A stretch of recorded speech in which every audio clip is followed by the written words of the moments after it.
నమస్తే మిత్రులారా, నేను మీ శ్రీనివాస్ చౌహాన్ అడ్వకేట్. మిత్రులారా, ఏదైనా ఒక ఆస్తి మీద మనము సేల్ డీడ్ చేసుకున్న హక్కులు రావడానికి అవకాశం ఉండదా?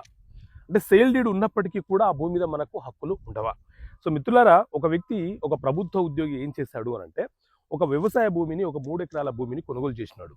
కొనుగోలు చేసే క్రమంలో గతంలో సబ్ రిజిస్ట్రార్ దగ్గర రిజిస్ట్రేషన్ ఉండేది.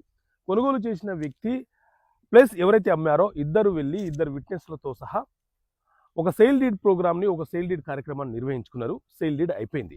ఇక భూమి మీద నాకే హక్కులు వచ్చాయని చెప్పి ఆ సేల్ డీడ్ అతని వద్దనే ఉంది. భూమి పొజిషన్లో కూడా అతనే ఉన్నాడు. అయితే అతని అవగాహన రాహిత్యం వల్ల, అంటే ఏదైనా ఒక అగ్రికల్చర్ ల్యాండ్ కొనుగోలు చేస్తే సేల్ డీడ్ అయిన తర్వాత మనము రెవెన్యూ ఆఫీస్లో తిరిగి మ్యూటేషన్ చేసుకోవాలి.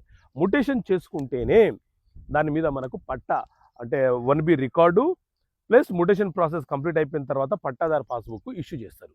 కానీ ఆ మ్యూటేషన్ ప్రాసెస్ ఉంటుందన్న విషయం తెలియకపోవడం వల్ల, రెవెన్యూ రికార్డులలో ఇతని పేరు మార్చుకోకపోవడం వల్ల ఎవరైతే మనకు అమ్మారో తిరిగి వాళ్ళకే పట్టాదారు పాస్బుక్ను ఇష్యూ చేశారు రెవెన్యూ అధికారులు. దాంతో ఆ పర్సన్ మళ్ళీ ఏం చేశాడంటే, వేరే వ్యక్తులకు ట్రాన్సాక్షన్స్ చేసి ఒక లింక్ని, ఒక డిస్ప్యూట్ని సృష్టించారు. కాబట్టి మీరు భూమిని సేల్ డీడ్ రూపంలో కొనుగోలు చేసి ఉంటే మ్యూటేషన్ చేసుకోవాలి.